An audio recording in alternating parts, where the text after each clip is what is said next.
MBBS in just 16 lakhs. Kyrgyzstan, Central America, Russia, Georgia. Orbit Global Education.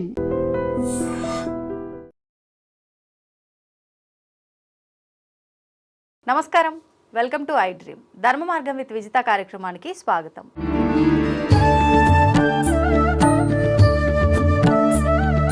ప్రస్తుతం మనతో పాటు ఉన్నారు ప్రముఖ ఆధ్యాత్మికవేత్త శ్రీమతి డాక్టర్ బట్టిప్రోలు విజయలక్ష్మి గారు. ఇప్పుడు అమ్మతో మాట్లాడి మరిన్ని విషయాలు తెలుసుకుందాం. అమ్మ నమస్తే. నమస్కారం అమ్మ. అమ్మ, నిత్య దీపారాధన విషయంలో తీసుకోవాల్సిన జాగ్రత్తలు ఏంటి? అంటే ఖచ్చితంగా ఇంట్లో నిత్య దీపారాధన ఉండాలి అంటారు. మళ్ళీ ఈ మధ్యకాలంలో విమర్శలు కూడా ఎక్కువైపోయాయి ఈ దీపారాధన విషయంలో. ఒత్తుల దగ్గర నుంచి, ఆయిల్ యూజ్ చేసే విధానం నుంచి, మగవారి దీపారాధన చేయాలా, ఆడవారి దీపారాధన చేయాలా, నిత్య దీపారాధనకి పూలు అవసరమా, నైవేద్యం అవసరమా, ఇలా ఒక్కటేమిటి చాలా ఉన్నాయి. వాటి గురించి ఓకే, దీని గురించి మాట్లాడటానికి నిత్య దీపారాధన చెయ్యాలి అనేది పద్ధతి. దేవుణ్ణి ఒకసారి కూర్చోబెట్టాక చీకట్లో కూర్చోబెట్టలేం కదా. నిత్య దీపారాధన చేయలేని వాళ్ళు నిజంగానే ఏ దీపమైనా దీపమే కనుక ఆ కరెంటు దీపం వేసి వెళ్ళినా కూడా దోషం అయితే లేదు. Okay okay. తైల దీపమే పెట్టాలనేటటువంటి, తైలం అంటే తిలల నుంచి వచ్చిందే తైలము అనే మాట. అంటే నువ్వుల నూనె మాత్రమే తైలము. కనుక దేవుడికి పెడితే ఆవు నెయ్యి పెట్టచ్చు, లేదా నువ్వుల నూనె పెట్టచ్చు. ఈ రెండింటితో ఆయిల్ అడిగారు కనుక.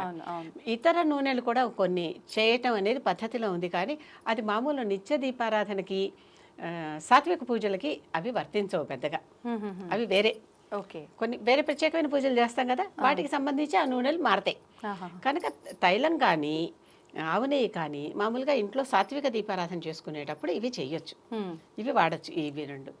ఇంకా దీపాలు పొద్దున పెట్టాలి, సాయంత్రం పెట్టాలి, ఇన్నెన్ని అంటే ఓపిక ఉంటే ప్రతి సంఖ్యలోనూ పెట్టాలి. అంటే పొద్దున, మార్నింగ్, ఈవినింగ్ అని అర్థం అక్కడ. ఇప్పుడు ఒకసారి పొద్దున నిత్య దీపారాధనలో భాగంగా దీపం వెలిగించామనుకోండి, సాయంత్రం ఒకవేళ దీపం కొండెక్కితే ఆబ్వియస్లీ అయిపోతుంది కదా. మరి అదే ఒత్తి పైన మళ్ళీ ఈవినింగ్ పూజ చెయ్యొచ్చా? సాధారణంగా వాడేసిన కుందినైతే వాడచ్చు, కానీ వాడేసిన ఒత్తిని మళ్ళీ వాడొద్దు. అదేమన్నా దోషమా? వాడితే ఆ పూజ లెక్కలో అయిపోయింది కదా, హుతం అయిపోయిందిగా. అవును. ఎప్పుడు కూడా హుతం కాకుండా మిగిలిపోయి, ఇది కూడా ఒక రకమైన లాంటిది, హోమం లాంటిది. ఆహుతి వేసాం కదా దాంట్లో నూనె. హుతమైపోయిన వాటిని మళ్ళీ సగంగా హుతమైపోయినవి కూడా మళ్ళీ తిరిగి వాడకూడదు. ఇప్పుడు కొన్నిసార్లు మనం వెలిగించేటప్పుడే వెంటనే కొండెక్కుతుంది, అలాంటి మళ్ళీ వెలిగించుకోవచ్చు, దానికి దోషం ఉండదు. అలా కాదు, చాలాసేపు వెలిగి అంతా అయిపోయాక ఇంకా ఒత్తి మిగిలి ఉంటే ఆ ఒత్తిని మళ్ళీ వాడుకోవచ్చా అంటే వద్దు. సాయంకాలంకి కూడా వాడకూడదు, అక్కర్లేదు, వద్దు. ఆ మాత్రం చేసు. అసలు ఎప్పుడు ఇవన్నీ ఎందుకు వస్తున్నాయి? ఇన్ని ఒత్తులు పెడుతుంటే మళ్ళీ ఇన్ని పెట్టాలి, మళ్ళీ దానికోసం బయటకు వెళ్ళాలి, తేవాలి, లేకపోతే చెయ్యాలి, ఇలాంటివి. ఒక్కటే ఒత్తి పెట్టుకున్నా కూడా చాలు. ఒక్క ఒత్తి. నేనైతే ఇంట్లో చేసే పద్ధతి చెప్తున్నా. అంటారు కదా, బొడ్డు ఒత్తి పెడితే కింద పీఠం ఒక ఒత్తి, పైన ఉన్నది ఒక ఒత్తి కింద లెక్క. ఎన్నో దీపాలు ఈ మధ్య మనకి మధ్యలోనే ఒత్తి పెట్టేటటువంటి పద్ధతిలో దీపాలు కూడా వస్తున్నాయి కదా, చాలా. ఈ విధంగా ఉండేటటువంటి వాటిలో ఒకటే ఒత్తి వేయటం వల్ల రెండు చోట్ల మధ్యలో అసలు ఒక నమ్మకం కూడా ఉంది. పువ్వు ఒత్తేసి పెడితే పువ్వులాగా పోతారు పోయేటప్పుడు అని, హాయిగా అని. అలాంటి ఒక నమ్మకం కూడా ఉంటుంది, ఒక మాట ఉంది. ఇక్కడ ఈ పువ్వొత్తి వేస్తాం చూడండి, దీనివల్ల మొత్తం అంతా వెలుగొస్తుంది. దీపావళి నాడు చాలా గాలి వస్తూ ఉంటుంది, మనం దీపాలు అంటిస్తూ ఉంటాం, ఆరిపోతుంటే మళ్ళీ అంటిస్తూ ఉంటాం, మళ్ళీ ఆరిపోతూ ఉంటాం. వీటన్నిటికి ఒక విరుగుడు ఏంటంటే, పువ్వొత్తేసి దీపం పెడితే ఇటు వచ్చిన గాలిని ఇటు అడ్డుకుంటుంది, ఇటు వచ్చిన గాలిని ఇటు అడ్డుకుంటుంది. బ్యాలెన్స్ అవుతుంది, బ్యాలెన్స్ అవుతుంది, గాలిని బ్యాలెన్స్ చేస్తుంది. 90% దీపాలు ఆరిపోవు. ఇప్పుడు అవేమో మనం ప్రమిదల్లో వెలిగిస్తాం కదా, మరి పువ్వొత్తి వేస్తే మిడిల్లో వెలిగించాలా, అది మళ్ళీ క్రాస్ గా పెట్టే? మధ్యలోనే వెలిగించాలి, ప్రమిద మధ్యలోనే. ప్రమిద మధ్యలో పెట్టే వెలిగించాలి. ఆ ప్రమిద మధ్యలో పెట్టి వెలిగించేటటువంటి దీపం సాధారణంగా 90% ఆరదు, ఆ తర్వాత నిలిచి వెలుగుతుంది. దానికి దిగ్దోషం ఉండదు, దిక్కుల దోషం అనమాట. అంటే ఇటువైపు ఈ దిక్కుకు వెలిగించి ఆ దిక్కుకు వెలిగించలేదు, ఆ దిక్కుకు వెలిగించి ఈ దిక్కుకు వెలిగించి, ఎన్నో దిక్కులు ఉన్నాయి కదా మనకి. కనుక ఇన్ని దిక్కుల్లో ఇన్ని దీపాలు పెట్టుకుంటూ వెళ్తే ఎన్ని అవుతాయి, ఇన్ని ఒత్తులు వేసుకుంటూ వెళ్తే ఆ లోపల వేసిన నూనె కాసేపటికి అయిపోతుంది, మన పూజ అయ్యేదాకా కూడా ఉండదు. మరి ఇన్ని ఒత్తులు వెలిగించాలి కదా అది. కనుక అలా కాకుండా ఒకటే ఒత్తి వేసుకుంటే చక్కగా నిలిచి కాలుతుంది. అంతేకాకుండా దానికి దిగ్దోషం ఉండదు, అన్ని వైపులా వెళ్తూ వెళ్ళిందిగా. ఏ మూలకి మనం కాంతి విహీనం చేయలేదుగా. ఇప్పుడు సాధారణంగా దీపం పెట్టి చూస్తే దాని వెనకాల వైపు చీకటి ఉంటుంది, గమనించారా? ఇక్కడ చీకటి ఎక్కడ ఉంటుంది? కింద ఉంటుంది. పైన ఎక్కడ కనిపించే దాంట్లో ఎక్కడా కూడా చీకటి ఉండదు. కనుక అటువంటి దీపానికి దోషం లేదు. ఆ దీపం వేసుకుని చేసుకున్నంత సేపు ఏమీ తప్పులేదు. నేను నిత్యం అలాగే చేస్తున్నా, కొన్నేళ్ల బట్టి చేస్తున్నా, నేనే పాటిస్తున్నా. అంటే పాటించేదే కదా ఇంకోళ్ళకి చెప్పాలి, అంతే. నేను అదే చేస్తున్నా. దానివల్ల దిగ్దోషం ఉండదు. ఆ దీపం పెట్టినందువల్ల చుట్టూ ఉన్న ప్రాంతం అంతా కూడా వెలుగుతో నిండిపోయి ఉంటుంది. అటువంటి దీపం పెట్టుకుంటే ఏది వాడాలి, ఎన్ని దీపాలు పెట్టాలి అనేటటువంటి సమస్య ఎరేజ్ కాదు. ప్రతిదానికి మనం ఎందుకో సంకోచిస్తున్నామమ్మా, భయపడుతున్నాం. ఒకటి పెట్టుకుంటే తప్ప, రెండు పెట్టుకుంటే తప్ప, మూడు పెట్టుకుంటే తప్ప.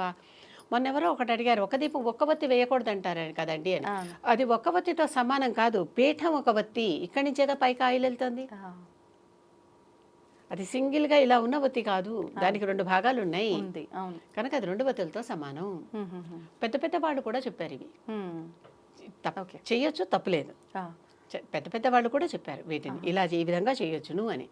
ఇప్పుడు ఈ పువ్వులు నైవేద్యాల విషయానికి వస్తే అమ్మా, పువ్వులు నైవేద్యాలు వాసన ఉన్న పువ్వే పెట్టాలి, అదొక కండిషన్ ఎప్పుడు కూడా. వాసన లేని పువ్వులు దేవతకి పువ్వులు పెట్టకూడదు. అలాంటప్పుడు ఇప్పుడు చాలా ఈ మధ్య వెండి పూలు, బంగారం పూలు కూడా వచ్చేస్తున్నాయి, వాటికి వాసన ఎక్కడి నుంచి వస్తుంది? అంతే కదా. అలాంటి వాటిని గంధంలో ముంచి దేవుడి దగ్గర పెట్టండి, లేకపోతే పన్నీరులో ముంచి దేవుడి దగ్గర పెట్టండి.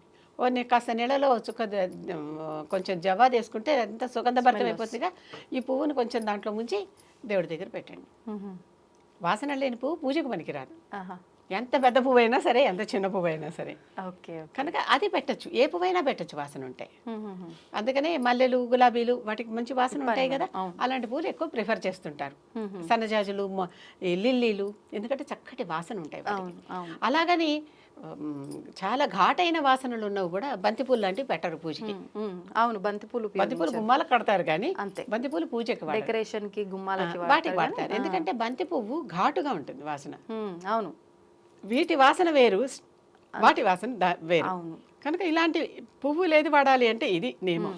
ఒత్తులు ఎన్ని వేయాలి అంటే అది నియమం. ఏ నూనె వాడాలి అంటే నువ్వుల నూనె మాత్రమే వాడాలి, లేదా ఆవు నెయ్యి వాడాలి. ఇప్పుడు మనకు మార్కెట్లో దీపారాధన ఆయిల్స్ దొరుకుతున్నాయి కదా, అవి వాడకూడదు అంటారు వాళ్ళు. ఈ దీపారాధన ఆయిల్స్ వాళ్ళది నేను చూశాను, దాని మీద వాళ్ళు దాంట్లో రకరకాల ద్రవ్యాలు కలిపి ఇవన్నీ కూడా కలుపుతున్నాం, ఇది ఈ దేవతకి, ఇది ఈ దేవతకి, ఇది లేకపోతే ఇది ఈ కారణానికి, ఇది ఈ కారణానికి అని అమ్ముతున్నారు. అది వాళ్ళ వ్యాపారం అంతే. కాకపోతే మనకు ఆ అవసరాలన్నీ ఉన్నాయా అనేది కూడా చూసుకోవాలి. ఓకే, ఇప్పుడు ఒక కారణానికి మనం ఇది పెడుతున్నామంటే అవసరం మనకుంటే అది పెట్టండి, తప్పలేదు. చెప్పాను కదా, రకరకాల ఇంకా బోల్డ్ నూనెలు పెడతారు. కొంతమంది ఆముదంతో పెడతారు, కొంతమంది విప్ప నూనెతో పెడతారు. ఇలా ఇవన్నీ ఆముదంతో కూడా దీపారాధన పెడతారు. చాలా పల్లెల్లో నేను చూసా, ఆముదంతో పెడతారు. వాళ్ళు చేసేదన్నీ ఏంటంటే వాళ్ళకి ఏది అంటే ఇంట్లో అవైలబుల్గా ఉందో అదొకటి, ఆ తర్వాత వాళ్ళు వంశపారంపర్యంగా ఏది ఆచరిస్తున్నారు అదొకటి. ఆముదంతో పెడితే దీపం ఆరిపోదు ఎంతసేపటికి, చాలా జిడ్డు ఎక్కువ కదా, నిలిచి వెలుగుతుంది. దీపం ఆయిల్ కూడా కొండెక్కదు, అది అంటే అయిపోదు. అవును, చాలా థిక్గా ఉంటుంది, దాని థిక్గా ఉంటుంది కదా ఆయిల్. కనుక ఇలాంటి అవి కూడా చేస్తారు. ఇవి కూడా నేను చూసాను. ఇంకా రకరకాల నూనెలు అన్నీ ఆ ప్రత్యేకమైన ప్రవృత్తి గల దేవత కోసం ఆ నూనెలన్నీ వాడతారు. ఓకే, అదే నూనెల విషయం, ఒత్తుల విషయం పూర్తిగా ఇదే విషయం. పువ్వులు కూడా సువాసన వచ్చే పువ్వులు మాత్రమే వాడాలి, అమ్మవారికి పెట్టాలి. మనం పెట్టుకుంటున్నామా, పెట్టుకోవట్లేదు కదా. ఎప్పుడూ కూడా మనమే దేవత అనేది గ్రహించుకోండి. అంటే అంత స్వచ్ఛంగా మనం కూడా కావాలి. ఒక్కసారిగా ఆ లెవెల్కి రాము, నెమ్మదిగా వస్తాం. కానీ ఎప్పటికైనా చేరాల్సిన గమ్యం అదే. అంతే, ఎప్పటికైనా చేరాల్సిన గమ్యం అదే. కనుక మనం ఏం చేసుకుంటున్నాము, మనం ఇంట్లోకి వెళ్ళా కాళ్ళు కడుక్కుంటున్నామా, అమ్మగారి కూడా ఏం చేస్తున్నాం, పాదయోహ పాద్యం సమర్పయామి, చేయి కడుక్కుంటున్నామా, హస్తయోహ అర్ఘ్యం సమర్పయామి, మంచినీళ్ళు తాగడానికి ఇస్తున్నారా, ముఖ్య ఆచమని. అంటే ఏది చేసినా కూడా మనకి మనం ఏం చేసుకుంటున్నాం అవన్నీ దేవతకు కూడా మనతో పాటుగానే భావించి చేస్తున్నాం. నైవేద్యాలు పెట్టినా, పువ్వులు పెట్టినా మీరేం చేస్తే అది చెయ్యండి. మనం చీకట్లో ఉంటున్నామా, లైట్ వేసుకుంటున్నాం కదా, అంతే. ఓకే ఓకే అమ్మ, ఇప్పుడు ఈ పూజ చేసే విధానం కూడా అంటే ఈ నైటీలు వేసుకొని పూజ చేసేది ఎక్కువగా చూస్తున్నాం ఈ మధ్యలో. కానీ నైటీలు అంటే వేరే వేరే సమయాల్లో వేసుకుంటారు కాబట్టి నైటీలు వేసుకొని పూజ చేయడం ఏంటి అని కూడా క్వశ్చన్. కానీ మేము ఈ నైటీలు పూజ కోసమే ఉపయోగిస్తున్నాము అన్నట్టుగా ఉంటే మరి వాడొచ్చా, ఇది ఒక క్వశ్చన్. మడి నైటీలు అంతే వాడచ్చు. దాంట్లో ఒక నియమం ఉంది, వాడచ్చు కానీ ఒక నియమం ఉంది. ఎప్పుడూ కూడా ఏకవస్త్రగా పూజ చేయకూడదు. ఏకవస్త్ర అంటే అది అశౌచంలో ఉన్నట్టు లెక్క. ఓకే. ద్రౌపది కూడా ఆ, ఈడ్చుకుపోతాను సభకి, నిన్ను నీ భర్తలు ఓడిపోయారు అని అంటే నేను ఏకవస్త్రని రానంటుంది. రజస్వల సమయంలో ఏకవస్త్రగా ఉంటారు కనుక మనం ఏకవస్త్రగా అంటే ఇన్నర్ గార్మెంట్స్ లెక్కగా ఉండరు. ఓకే. ఒక వస్త్రంగా తప్పనిసరిగా పైన ఒక ఉత్తరీయం వేసుకుంటే దోషం లేదు. ఆహా. ఆ తర్వాత కింద పైన తేడా చూపిస్తూ అది కనుక నడుం కట్టుకుంటే ఇంకా దోషం లేదు. ఓకే. ఓకే. అర్థమైందా? అర్థమైంది. ఒకప్పుడు పైనుంచి కింద దాకా ఒకటే చీరలే ధరించాం కదా, ఆ, ఇప్పుడు కదా ఈ కుట్లు బట్టలు వచ్చాయి రకరకాలుగా. అవునవును. అవునా? కనుక దానికి వేసుకోవచ్చు అంటే వేసుకోవచ్చు, కానీ ఈ నియమం పాటించాలి. ఇప్పటికి కూడా కొంతమందికి పైన ఉత్తరీయం వేయటం పురుషులకి లేకుండా వాళ్ళు అలా ఉంటే ఉండనివ్వట్లేదు. అవును. అవునా? తప్పు ఉంటాలి, వేసుకోవాలి అని. ఆ ఉత్తరీయం వేసుకోవడంలో కూడా ఇటువైపు వేసుకుంటే భార్య ఉన్నట్టు, ఇటువైపు వేసుకుంటే భార్య లేనట్లు, ఇలాంటి శాస్త్రాలు కూడా ఉన్నాయి. అది అర్థం చేసుకోవాలన్నమాట అవతల వాళ్ళు. అలాగే స్త్రీ కూడా ఉత్తరీయం పైనుంచి ఇలా ధరించి పూజ చేసుకోవచ్చు. కింద నైటీ వేసుకుని పైనుంచి ఉత్తరీయం వేసుకుని చక్కగా చేయొచ్చు. లేదా ఉత్తరీయాన్ని నడుంకి బిగించి కట్టి పూజ చేసుకోవచ్చు, దోషం లేదు. అంటే ఇప్పుడు నేను అడిగిన దాంట్లో 2 రకాల నైటీల గురించి అడగాల్సి వచ్చింది. అంటే మనం రెగ్యులర్గా వాడే నైటీ శుభ్రం చేసిన తర్వాత వాడేది ఒకటి, పూజ కోసమే ప్రత్యేకంగా కేటాయించింది ఒకటి. ఎటువంటిదైనా మనం వాడొచ్చా? ఏదైనా వాడచ్చు. చక్కగా ఉతికి శుభ్రంగా ఉన్నటువంటి ఏ బట్టనైనా కట్టుకోవచ్చు. ఓకే. ఉతికి శుభ్రంగా ఉన్నది ఏ బట్టనైనా కట్టుకుని, అంటే దానికి అశౌచం అంటకుండా చూసినటువంటి బట్ట, అర్థమవుతుంది కదా, అలాంటి బట్టని ఏదైనా ధరించవచ్చు పూజకి చేసేటప్పుడు. కానీ తప్పనిసరిగా ఈ నైటీలకి ఇలా కట్టుకోవటం కానీ, మీద వల్లబాటు వేసుకోవటం కానీ. ఇప్పుడు ఈ చీర జాకెట్తో చేస్తే 2 వస్త్రాలు మనకి పైనే కనిపిస్తున్నాయి, కనుక దోషం లేదు. ఇప్పుడు మీరున్న ఆహార్యంలో కూడా పైన మీకు చున్నీ ఉంది, దానికి ఏ దోషము లేదు, చక్కగా చేసుకోవచ్చు. ఓకే. ఈ చిన్న చిన్న విషయాలు మాత్రం దృష్టిలో పెట్టుకుంటే సరిపోద్ది. నైటీ అయినా పర్వాలేదు, ఏకవస్త్రగా ఉండకూడదు. మరి ఇప్పుడు ఈ పూజ చేసే విధానం అంతా మాట్లాడుకున్నాం, ఏమేం వాడాలి, ఏమేం వాడకూడదు, ఎలా చేయాలి. మగవారే చేయాలి, ఇంటి యజమాని కాబట్టి ఆ ఫలితం అందరికీ వస్తుంది. స్త్రీలు చేస్తే అది వాళ్ళకు మాత్రమే వస్తుంది అని ఈ మధ్యకాలంలో వింటున్నాం. ఇది ఎంతవరకు? ఈ మధ్యకాలంలో కాదు, అది నిజమే. ముందు నుంచి ఎప్పటి నుంచో, త్రేతాయుగం నుంచి వాల్మీకి కథ కూడా అదే. ఓకే. అతను చేసే దోషాన్ని ఇంట్లో వాళ్ళు ఎవరు తీసుకోరుట, అతను తెచ్చే ద్రవ్యం మాత్రం ఇంట్లో అందరూ వాడుకుంటారట. అది తెలిసాకే వాల్మీకి ఈ ఇల్లు సంసారం వదిలేసి తపస్సుకు వచ్చేసాడు అనమాట. ఆ కథలో అప్పటి నుంచి కూడా చెప్తా ఉన్న కథ ఇది. ఇంటి యజమాని చేస్తే ఇంటిలిపాదికి అది చెందుతుంది. అందుకనే గుడిలోకి వెళ్ళినప్పుడు కూడా గోత్రనామాలు అవి చెప్పుకునేటప్పుడు వాళ్ళ గోత్రము ఆ నామం చెప్పాక ధర్మపత్ని సమేతస్య, భార్య పేరు చెప్పాల్సిన అవసరం లేదు. సకుటుంబస్య సబాంధవస్య అనే, అంతే తప్పితే ఒక్కొక్కళ్ళ పేరు ఎందుకు చెప్పుకుంటున్నాం అంటే అమ్మో నాకు అటెండెన్స్ పడదేమో అని చెప్పుకుంటున్నాం అనమాట, అంతే. నిజంగానే పేరు చెప్పాల్సిన అవసరం అయితే, ధర్మపత్ని ఈవిడేగా, పక్కనే ఉందిగా, నా ధర్మపత్నితో కలిసి ఫలానా ఆయన వచ్చి పూజ చేయిస్తున్నాడు నీకు. ఓకే. ఆయన కుటుంబంతో, ఆయన పుత్ర పౌత్రులతో కలిసి వచ్చి పూజ చేయిస్తున్నాడు నీకు, ఓకే అని చెప్పటం తప్పేం లేదు. కనుక భర్త చేస్తే, అంటే ఇంటి యజమాని మగవాడు చేస్తే ఇంటిలిపాదికి దాని ఫలితం వస్తుంది, అది కరెక్టే. ఈవిడొక్కతే చేస్తే ఈవిడకే వస్తుంది. కానీ స్త్రీకి ఉన్నటువంటి ఒక ప్రత్యేకమైన విషయం ఏంటంటే, స్త్రీ మాత్రమే ఇంటికి దీపం పెట్టాలంటారు కదా, ఇంటికి దీపం ఇల్లాలి వెళ్ళి విన్నారా? కనుక దీపం చక్కగా భర్త పూజ చేసుకునేప్పుడు అన్నీ చేసి దీపం వెలిగించి ఈవిడిస్తే తర్వాత పూజ ఆయన చేసుకుంటాడు. కనీసం ఆ దీపం వెలిగించే ఏర్పాట్లన్నీ అయినా చేయాలి ఈవిడ. అది చేస్తే అప్పుడు ఈవిడ పాత్ర ఈవిడ చేసి వచ్చేసినట్టు అనమాట. అవును. తర్వాత ఇదివరకు నిత్య అగ్నిహోత్రం ఇవన్నీ ఉండేవి, కొన్ని పురుషులు మాత్రమే చెయ్యాలి అనేటటువంటి ఉండేవి. స్త్రీలకి కుదిరేది కాదు, ఎందుకంటే కుటుంబం ఉంది, సంసారం ఉంది, పిల్లలు ఉన్నారు, ఇంతమందికి వండి పెట్టాలి, ఈ పిల్లలకి ఎన్నో పనులు వాళ్ళు చెయ్యాలి, అలా ఉండేవి. కనుక దీనిని పురుషులకు విధించారు. ఇది అంటే పంచుకోవటమే డ్యూటీలని, వీళ్ళు చేస్తే తప్పు వాళ్ళు చేస్తే ఒప్పు అని కాదు. ఇప్పుడు దానివల్ల ఏమవుతుంది, స్త్రీలు చేస్తే వీళ్ళకి ఒక్కళ్ళకే వస్తుంది అంటే పాపం వాళ్ళకు కూడా రావద్దా, కనుక వాళ్ళని కూడా చేయటం. వాళ్ళు లేనప్పుడు ఏం చేస్తారు, వీళ్ళు ఒక్కళ్ళే కదా చేస్తారు. అవును. కనుక ఎటు చేసినా కూడా ప్రతిదానికి మనం ఇంత డ్వెల్లింగ్ చేస్తూ ఉంటే అసలు భక్తి శ్రద్ధ వెనకబడిపోయి నువ్వు చేయాలా నేను చేయాలా అని వాటాలు వంతులు వచ్చేస్తున్నాయి. కనుక అసలు దేవుడికి దీపం వెలిగించడం ఎందుకు?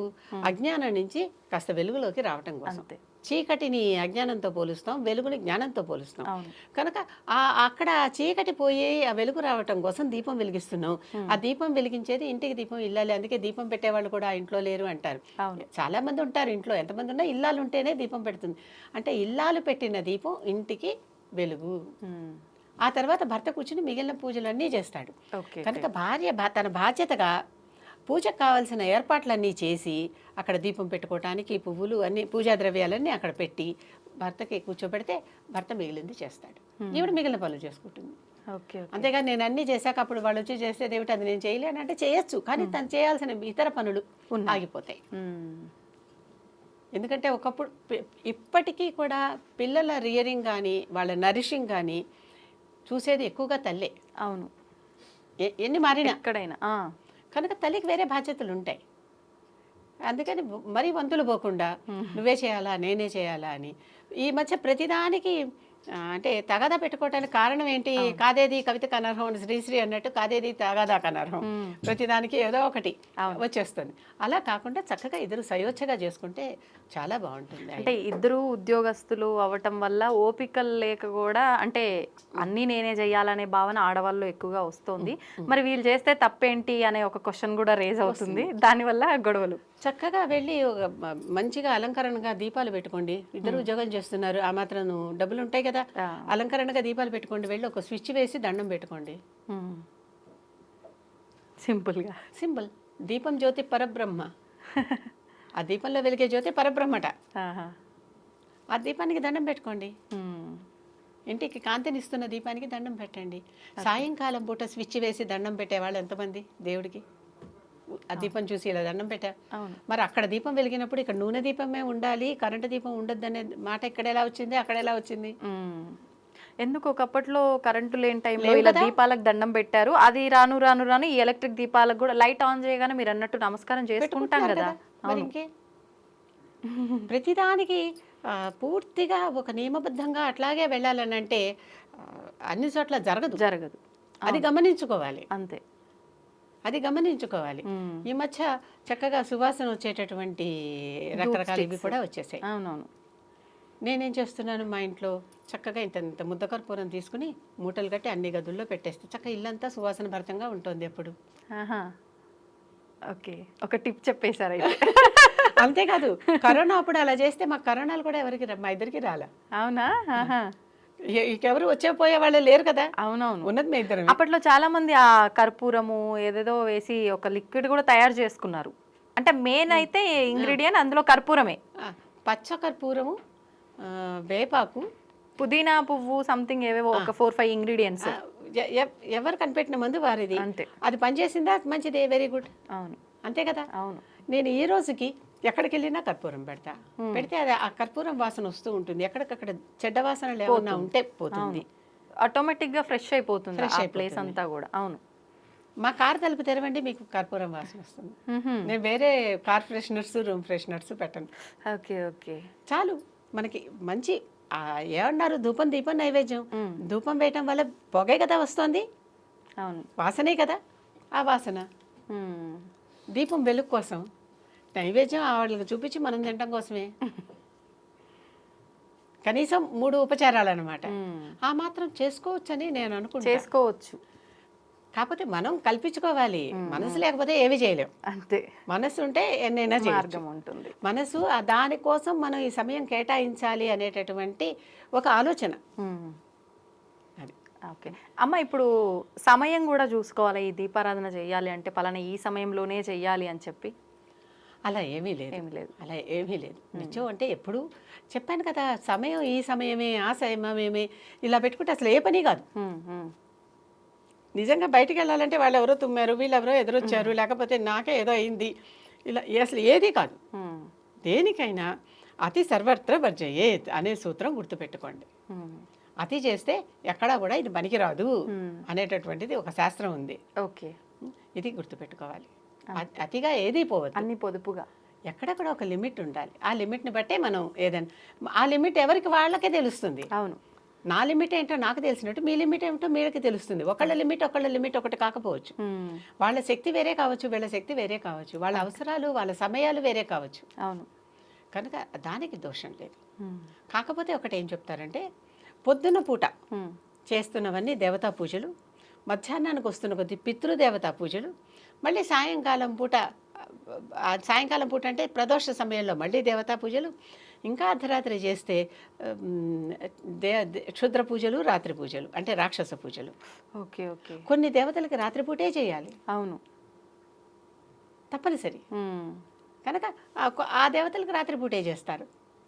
ఎవరు ఆరాధించే దేవత వాళ్ళది. అంతే అంతే. మన దాంట్లో అంటే మనం ఎవరిని ఆరాధిస్తున్నామో వాళ్ళకి ఏ సమయం అయితే కరెక్ట్ అది దృష్టిలో పెట్టుకొని చేసుకోవాలంటే. మామూలుగా నిత్య పూజ అంటే మార్నింగ్ ఏ టైంలో అయినా ఆఫీస్కి వెళ్ళే లోపల చేసేసుకుని వెళ్ళిపోవచ్చు. అంతే. మనం తినేదే పెట్టమంటున్నాం, మనం ఏదో ఒకటి తినే వెళ్తున్నాం కదా. కనుక దేనికి మనం భయపడక్కర్లా. మనకున్న శక్తిని బట్టి మన లిమిట్స్ మనం నిర్ణయించుకుని చక్కగా దేవుణ్ణి నమ్మి ఆ దేవుడు మన శ్రేయస్సుని ఇస్తున్నాడు మనకి అని గుర్తించి నమస్కరించడమే. అంతేనమ్మా. ధన్యవాదాలమ్మా. తవ్వండి, తవ్వుతున్న శివలింగం సరే దాన్ని అట్లా కప్పేసేయండి, చూపించదండి. Krishna is there. మూర్తి పూజ కాదు, సాక్షాత్ బ్రజేంద్ర నందన భగవాన్ ఉన్నారు మూర్తిలో. ఏమీ ఆశించకుండా ఆరాధించే వాళ్ళు కూడా ఉన్నారా ప్రభుజీ? నిజమైన భక్తి అంటే మనకు తెలియదు కాబట్టి